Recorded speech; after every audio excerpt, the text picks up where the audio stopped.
Bien-aimés dans le Seigneur, bienvenue sur Tout Rétabli, la chaîne où nous apprenons à vivre selon l'évangile du Christ.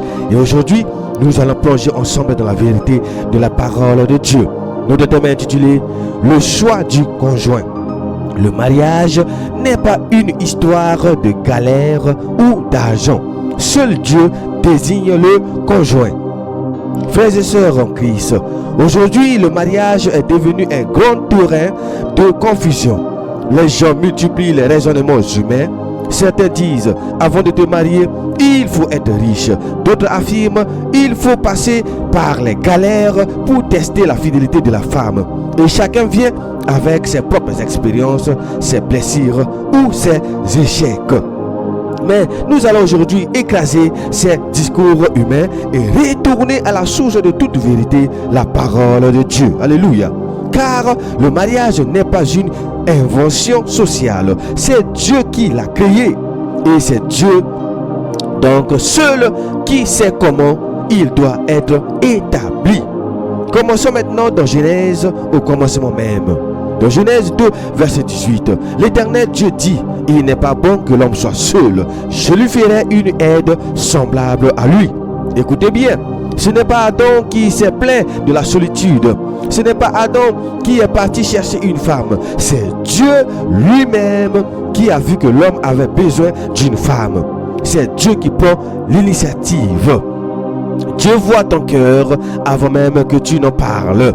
Genèse 2, verset 21 à 22. Alors l'Éternel Dieu fit tomber un profond sommeil sur l'homme qui s'endormit. Il prit une de ses côtes et referma la chair à sa place.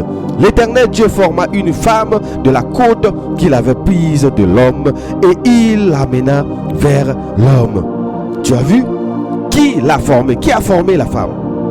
C'est Dieu. Qui l'a conduit vers Adam? C'est Dieu. Adam n'a pas fait le calcul financier. Il n'a pas testé la patience d'Ève dans les galères. Il n'a pas attendu d'être établi économiquement. C'est Dieu qui a choisi le moment et la personne. Maintenant, allons plus loin. Ce principe est valable pour tous les temps. Dans Psaume 127, verset 1. Si l'Éternel ne bâtit la maison, ceux qui la bâtissent, travaillent en vain.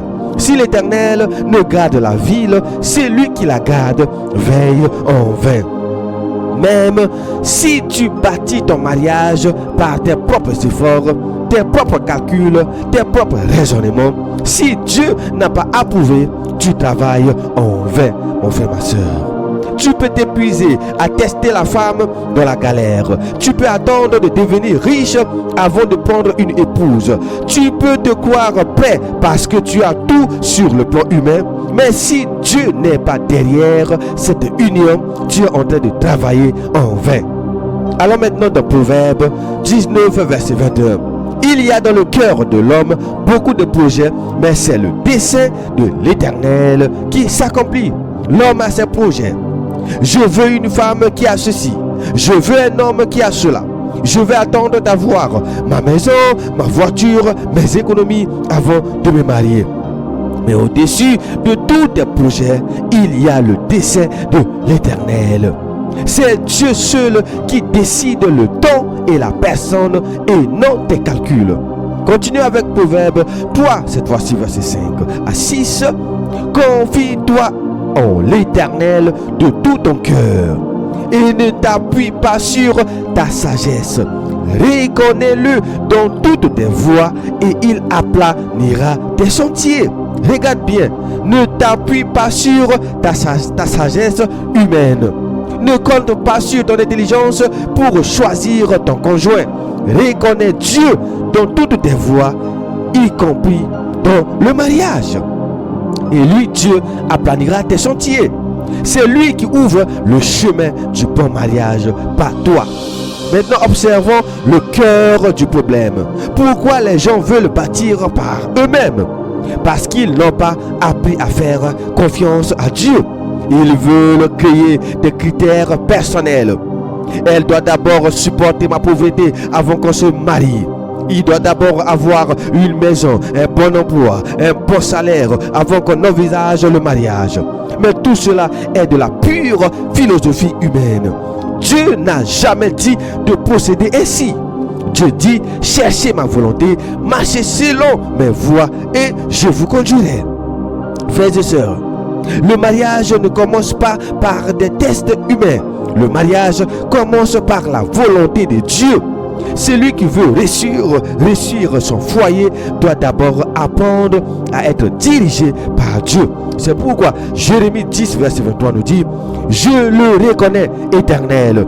La voix de l'homme n'est pas en son pouvoir.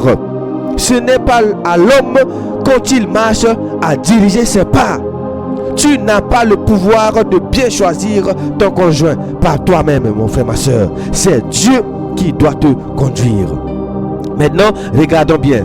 L'autre gros piège de cette génération, c'est de penser que la galère commune est un critère suffisant pour établir un mariage solide. On entend souvent, c'est dans la souffrance qu'on reconnaît une bonne femme. Si elle supporte ta pauvreté aujourd'hui, alors tu peux l'épouser demain. Moi, j'ai soutenu un homme dans ses débuts, mais quand il a reçu, il m'a abandonné. Tout ça, ce sont des raisonnements charnels, des raisonnements basés sur la douleur humaine et non sur la sagesse de Dieu. La souffrance traversée ensemble ne garantit pas la fidélité éternelle. Le fait qu'elle t'ait accompagné quand tu n'avais rien ne signifie pas qu'elle est préparée spirituellement pour marcher avec toi toute la vie. Frères et sœurs, ce n'est pas la galère qui purifie le cœur d'un être humain. Qui connaît le cœur de l'homme? C'est une question qu'on doit nous poser. Qui connaît la femme véritablement fidèle? Écoutons la parole de Dieu encore une fois. Dans Jérémie 17, verset 9 à 10. Le cœur est tortueux. Écoute ça. Le cœur est tortueux par-dessus tout. Et il est méchant. Le cœur est méchant. Qui peut le connaître? Moi l'Éternel, j'examine le cœur, je sonde les reins pour rendre à chacun selon ses voies, selon le fruit de ses œuvres. Tu entends ça? Même si un homme ou une femme traverse avec toi des moments de galère, son cœur peut être rempli d'autres motivations secrètes que toi, tu ne peux pas détecter. Toi, tu vois les apparences, Dieu voit les profondeurs. Tu peux passer 10 ans, 20 ans, 50 ans dans la pauvreté avec une personne et demain elle peut te trahir. Pourquoi? Parce que tu n'as pas le pouvoir de sonder le cœur. C'est pourquoi il faut consulter Dieu et non se fier à l'histoire de galère. Et attention, ce n'est pas non plus la richesse avant le mariage qui garantit le bonheur après. Certains disent, quand tu auras une bonne situation financière, tu pourras maintenant bien choisir une femme. Mais ce n'est pas vrai. Tu peux avoir les millions, la maison, les voitures et tomber sur la femme qui va détruire ta vie demain. C'est pourquoi la Bible dit dans Ecclésiaste 9, verset 11, « J'ai encore vu sous le soleil que la course n'est point aux agiles, ni la guerre aux vaillants, ni le pain aux sages, ni la richesse aux intelligents, ni la faveur aux savants. Car tout dépend pour eux du temps et des circonstances. » Tu entends ça? La réussite ne dépend pas de ta stratégie humaine. La bonne épouse ne dépend pas de ton niveau bancaire. Le bon époux ne dépend pas de ton niveau de diplôme. Tout dépend de Dieu. C'est pourquoi celui qui veut réussir son mariage doit d'abord apprendre à consulter Dieu sincèrement. C'est pourquoi Somme 37, verset 4 à 5 nous dit: fais de l'Éternel tes délices et il te donnera ce que ton cœur désire. Recommande ton sort à l'Éternel, mets en lui ta confiance et il agira. Avant de chercher une femme, cherche Dieu. Avant de vouloir un mari, cherche Dieu.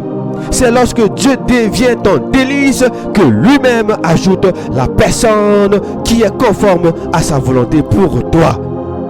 Car l'homme n'a pas la capacité de bien diriger sa propre vie sans Dieu. Jérémie 10, verset 23 nous dit: je le reconnais, Éternel, la voix de l'homme n'est pas en son pouvoir. Ce n'est pas à l'homme quand il marche à dire je ne sais pas. Ta sagesse ne suffit pas, ton expérience ne suffit pas, tes critères ne suffisent pas. Celui qui dirige bien la destinée du mariage, c'est Dieu. Et maintenant, écoute encore, le Seigneur Jésus nous a donné la bonne priorité. Écoute cela, dans Matthieu 6, verset 33. Qu'est-ce que Dieu nous a dit ici? Écoute très bien cette partie. Cherchez premièrement le royaume et la justice de Dieu, et toutes ces choses vous seront données par-dessus tout. Tout commence ici. Avant même de penser à te marier, vérifie d'abord si tu es en train de marcher dans le royaume de Dieu. Vérifie d'abord si tu es dans la sanctification. Vérifie d'abord si tu marches dans l'obéissance à la parole de Dieu. Car c'est dans la volonté de Dieu que le conjoint sera ajouté. Maintenant, peut-être tu vas me dire, mais je ne sais pas comment reconnaître la volonté de Dieu. Écoutons la solution donnée par Dieu lui-même. Jacques 1, verset 5. Si quelqu'un d'entre vous manque de sagesse, qu'il la demande à Dieu, qui donne à tout simplement et sans reproche, et elle lui sera donnée. Si tu es sincère, Dieu va te révéler. Pas besoin d'aller courir derrière les pasteurs marchands de mariage. Pas besoin d'aller multiplier les consultations prophétiques d'internet. Va dans ta chambre, cherche Dieu en vérité et il te parlera. Et maintenant, écoute encore ce que l'Éternel dit à ceux qui doutent de ses choix. Dans Ésaïe 55, verset 8 à 9. Car mes pensées ne sont pas vos pensées, et vos voix ne sont pas mes voix, dit l'Éternel. Autant les cieux sont élevés au-dessus de la terre, autant mes voix sont élevées au-dessus de vos voix, et mes pensées au-dessus de vos pensées.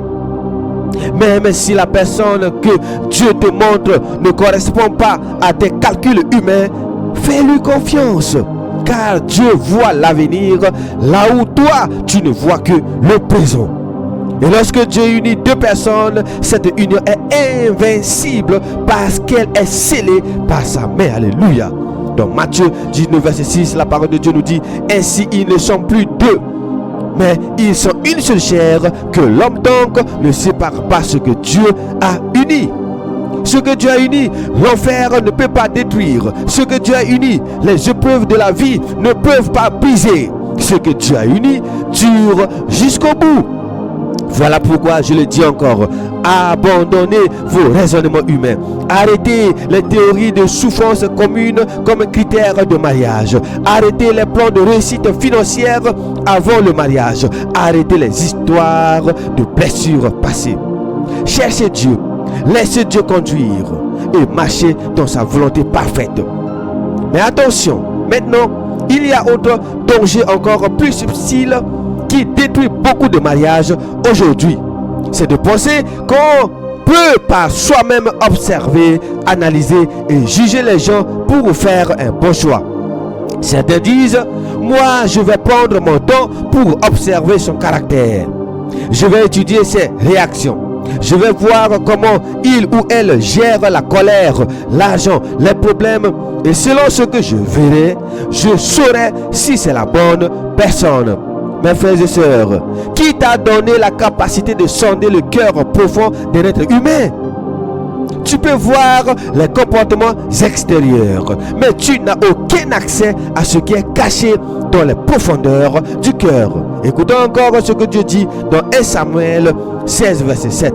Et l'Éternel dit à Samuel: ne prends point garde à son apparence et à la hauteur de sa taille, car je l'ai rejeté. L'Éternel ne considère pas ce que l'homme considère. L'homme regarde à ce qui frappe les yeux, mais l'Éternel regarde au cœur. Toi, tu vois ce qui frappe les yeux. Toi, tu vois ses belles paroles, ses gestes, son apparente patience, sa fausse douceur, peut-être même sa générosité calculée. Mais Dieu voit le cœur. Il voit les intentions véritables. Dieu voit les motivations secrètes. Il voit aussi le futur que toi, tu ignores. C'est pourquoi le vrai choix ne se fait pas par l'observation psychologique, mais par la révélation de Dieu. Celui qui s'appuie sur ses propres observations finira toujours par tomber dans la confusion. La parole nous le rappelle encore dans Proverbe 16, verset 25. Telle voie paraît droite à un homme, mais son issue, c'est la voie de la mort. Toi, tu peux trouver qu'une voie est bonne selon tes yeux, mais l'issue est la destruction parce que tu n'as pas consulté Dieu. Et maintenant, écoutez bien cette parole d'autorité donnée par Jésus-Christ lui-même dans Jean 16, verset 13. Quand le consolateur sera venu, l'Esprit de vérité, il vous conduira dans toute la vérité, car il ne parlera pas de lui-même, mais il dira tout ce qu'il aura entendu et il vous annoncera les choses à venir. Il vous annoncera les choses à venir. Là est le secret.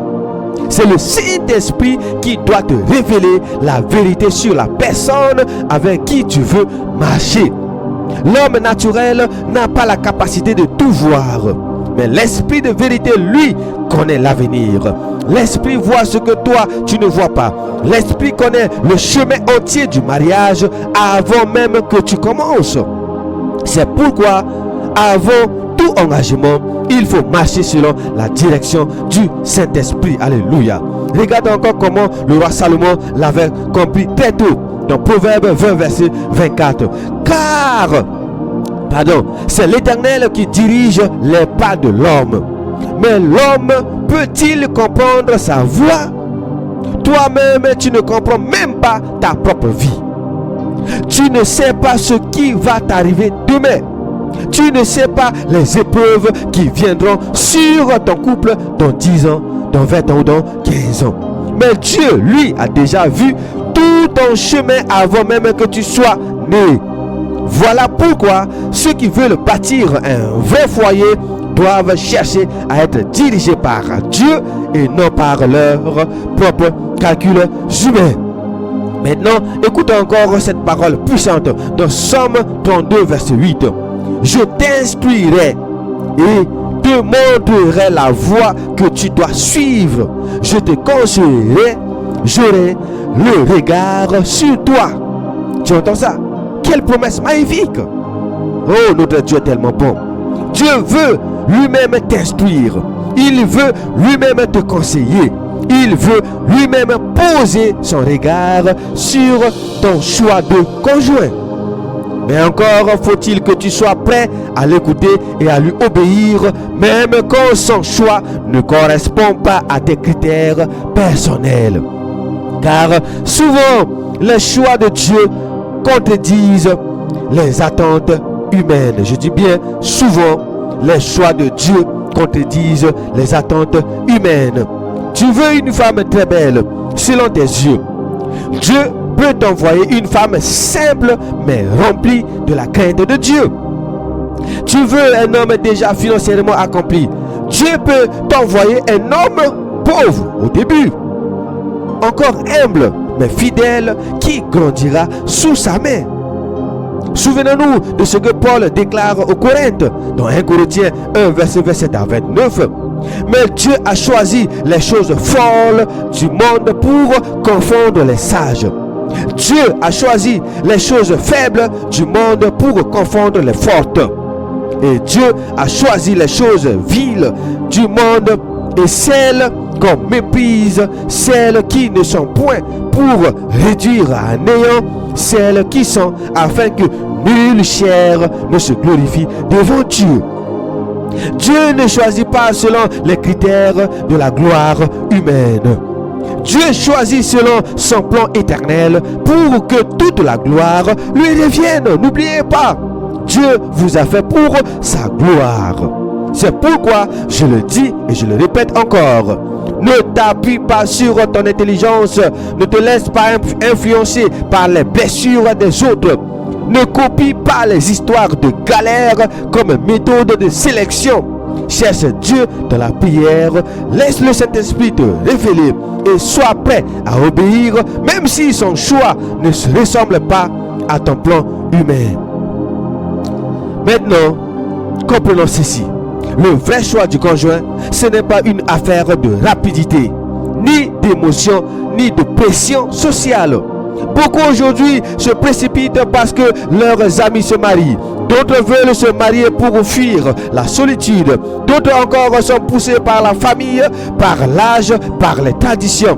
Mais rien de tout cela n'est une raison valable devant Dieu. Le mariage n'est pas un refuge contre les pressions sociales. Le mariage est une mission divine où il faut être prêt à marcher sous la main de Dieu. Écoutons ce que déclare le Seigneur à travers le roi David. Dans Psaume 25, verset 12. Quel est l'homme qui craint l'Éternel? L'Éternel lui montre la voie qu'il doit choisir. C'est la crainte de Dieu qui ouvre la révélation du bon chemin. Ceux qui marchent dans la crainte de Dieu ne sont pas confus quand vient le temps du mariage, car Dieu leur montre la voie.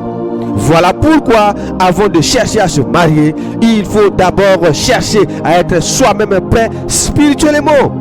Avant de vouloir rencontrer quelqu'un, assure-toi que ton propre cœur est sanctifié. Avant de vouloir évaluer une femme ou un homme, commence par te laisser transformer toi-même par la parole de Dieu. Alléluia. Car, écoutez encore Proverbe 18, verset 22. Celui qui trouve une femme trouve le bonheur. C'est une grâce qu'il obtient de l'Éternel. Oh, notre Dieu est tellement bon. Le vrai mariage est une grâce de Dieu.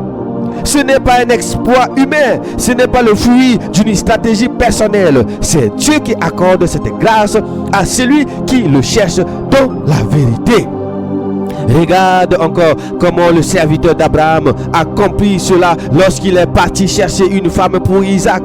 Dans Genèse 24, verset 12, il dit: l'Éternel Dieu de mon Seigneur Abraham, fais-moi, je te prie, rencontrer aujourd'hui ce que je désire et use de bonté envers mon Seigneur Abraham. Le serviteur d'Abraham n'a pas cherché selon ses propres critères. Il a invoqué Dieu pour que Dieu lui-même dirige la rencontre. Et lorsque Dieu conduit, il opère dans la simplicité et dans la paix. C'est pourquoi il dit dans 1 Corinthiens 14, verset 33, car Dieu n'est pas un Dieu de désordre, mais de paix, comme dans toutes les églises des saints. Le choix de Dieu ne vient pas avec la confusion. Le choix de Dieu ne vient pas avec des tiraillements et des doutes sans fin. Le choix de Dieu ne vient pas avec une paix intérieure qui confirme la direction divine. Le choix de Dieu vient avec une paix intérieure qui confirme la direction divine. Souvent, ceux qui vivent dans le désordre sentimental sont ceux qui n'ont jamais réellement consulté Dieu. Ils passent d'une relation à une autre. Ils consultent les pasteurs, les amis, les réseaux sociaux, les psychologues. Mais leur cœur est toujours agité parce qu'ils refusent d'écouter la voix de Dieu. Car Dieu n'est pas dans le bruit. Souviens-toi de ce que le prophète Élie a expérimenté. Dans 1 Roi 19, verset 11 à 12. L'Éternel dit: sors et tiens-toi dans la montagne devant l'Éternel. Et voici l'Éternel passa. Devant l'Éternel, il y eut un vent fort et violent qui déchirait les montagnes et brisait les rochers. L'Éternel n'était pas dans le vent. Et après le vent, un tremblement de terre. L'Éternel n'était pas dans le tremblement de terre. Et après le tremblement de terre, un feu. L'Éternel n'était pas dans le feu. Et après le feu, un murmure doux et léger. La voix de Dieu est dans le calme, dans la douceur intérieure, dans la paix profonde. Voilà pourquoi il faut chercher la face de Dieu avec un cœur sincère et patient. Ne sois pas pressé. Ne sois pas dans l'angoisse du mariage. Cherche d'abord à plaire à Dieu. et lui-même ordonnera tes pas au temps fixé. Car, écoute encore cette parole sur le Habakkuk 2 verset 3.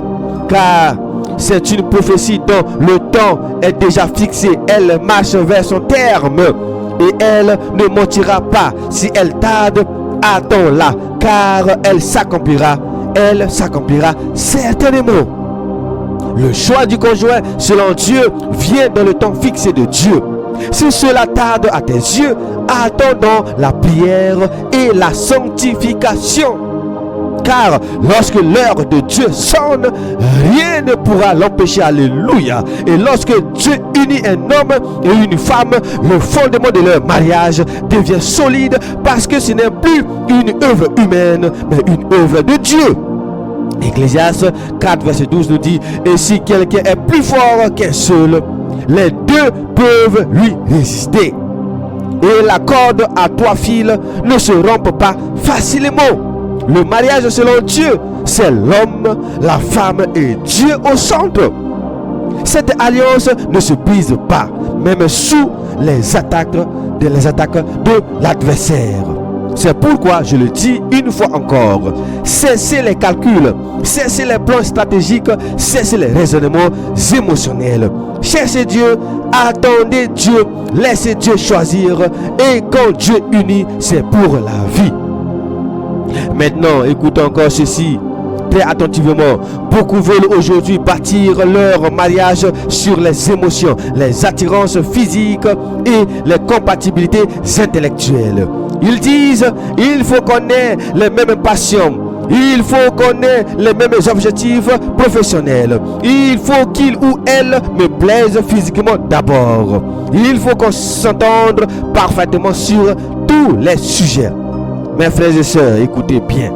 Le mariage n'est pas un simple accord d'intérêt humain. Ce n'est pas une association d'émotions charnelles. Ce n'est pas une union de projets matériels. Le mariage selon Dieu est une mission spirituelle. Écoutons bien la parole puissante du Seigneur Jésus-Christ donnée par Paul dans 2 Corinthiens 5 verset 7. Car nous marchons par la foi et non par la vue. Le choix du conjoint se fait par la foi en la direction de Dieu, non par la vue humaine. Même si aux yeux des hommes ton choix semble incompréhensible, si c'est Dieu qui l'a établi, si c'est Dieu qui l'a établi, tu es vraiment en sécurité. Mais si tu choisis selon tes propres observations, tu seras tôt ou tard brisé. Ce n'est pas une malédiction que je lance, mais non, c'est une vérité spirituelle. Car l'homme charnel est guidé par ses propres désirs. Et Jacques 1 verset 14 à 15 nous le confirme.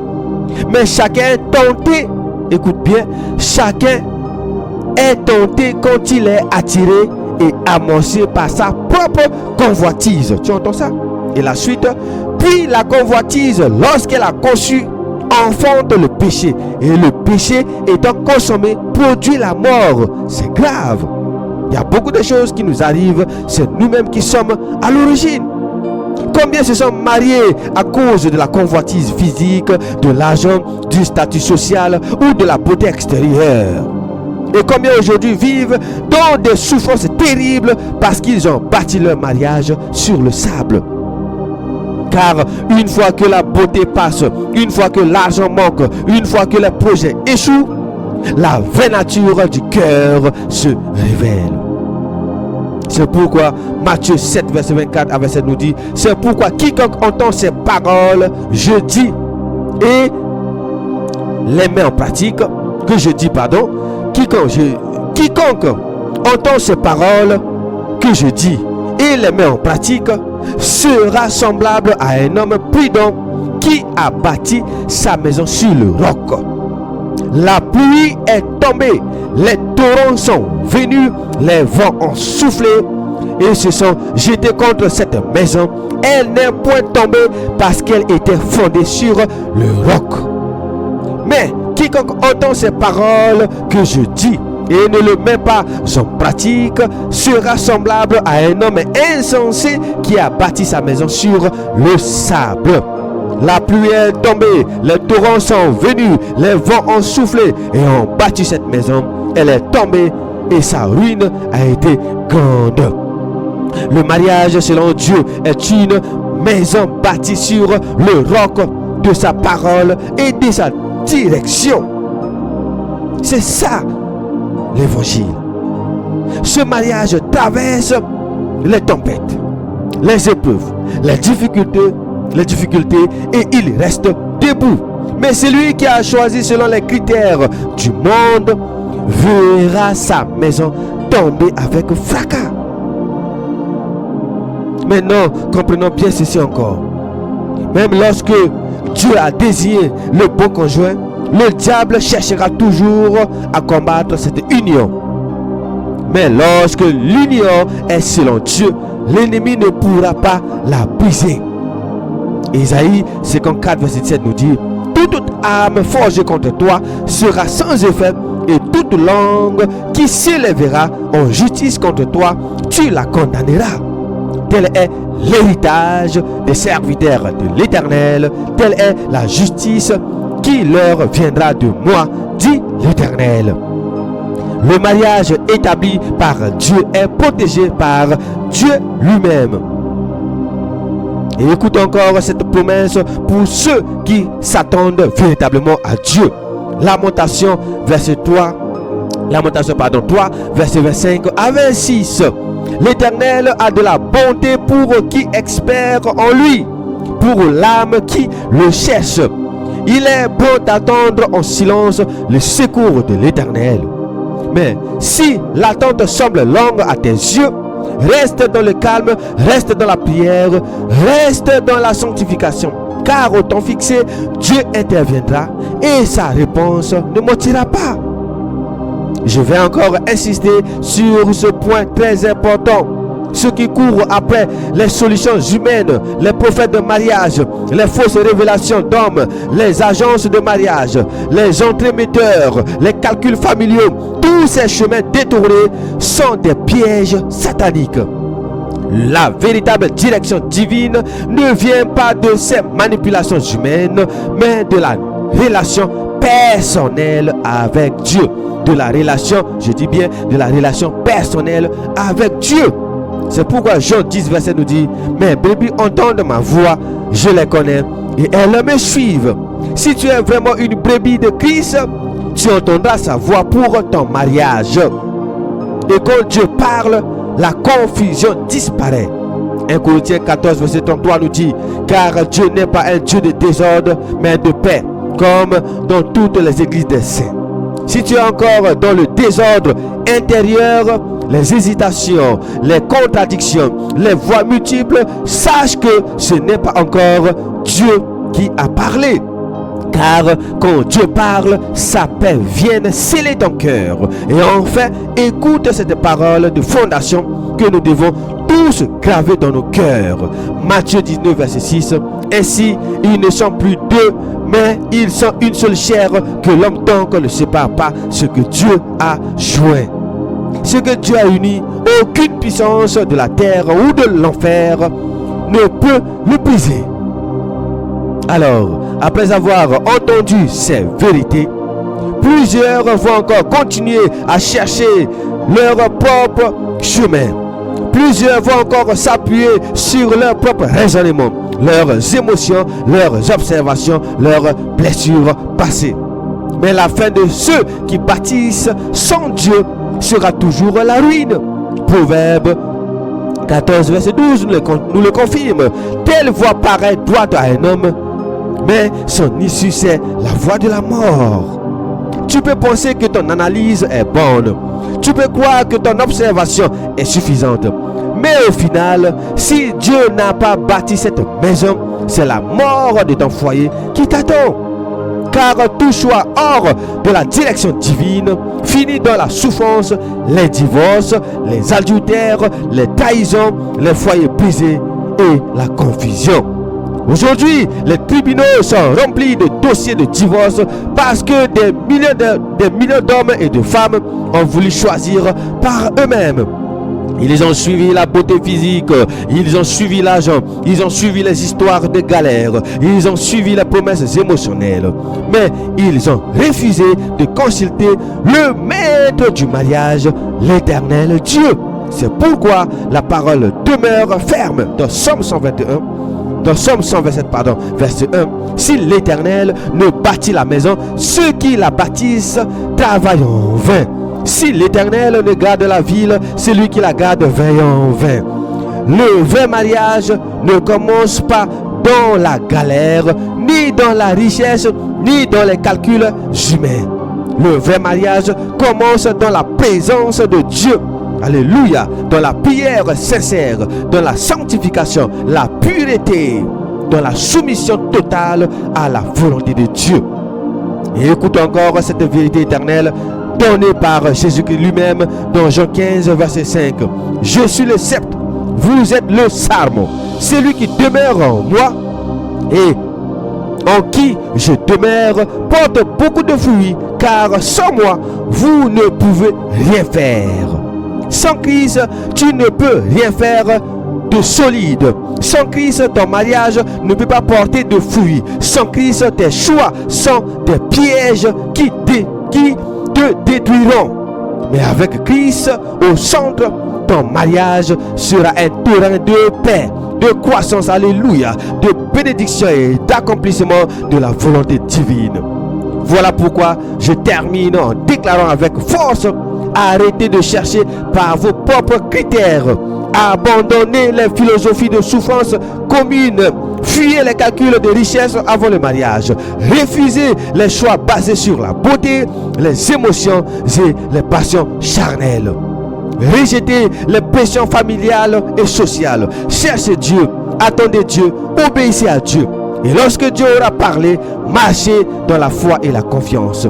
Comme Habakkuk 2, verset 3 nous l'a confirmé, car c'est une prophétie dont le temps est déjà fixé, elle marche vers son terme et elle ne mentira pas. Si elle tarde, attends-la, car elle s'accomplira et elle s'accomplira certainement. Le choix de Dieu s'accomplira certainement. Et lorsque Dieu unit, personne ne peut détruire ce que sa main a scellé. Alléluia. Et Matthieu 19, verset 6 nous l'a confirmé. Ainsi, ils ne sont plus deux, mais ils sont une seule chair. Que l'homme donc ne sépare pas ce que Dieu a uni. Que celui qui a des oreilles entende ce que l'Esprit dit aux églises. C'était votre frère Rodrigue Simba-Tominine. Demeurez toujours bénis dans la paix de notre Seigneur et Sauveur Jésus-Christ.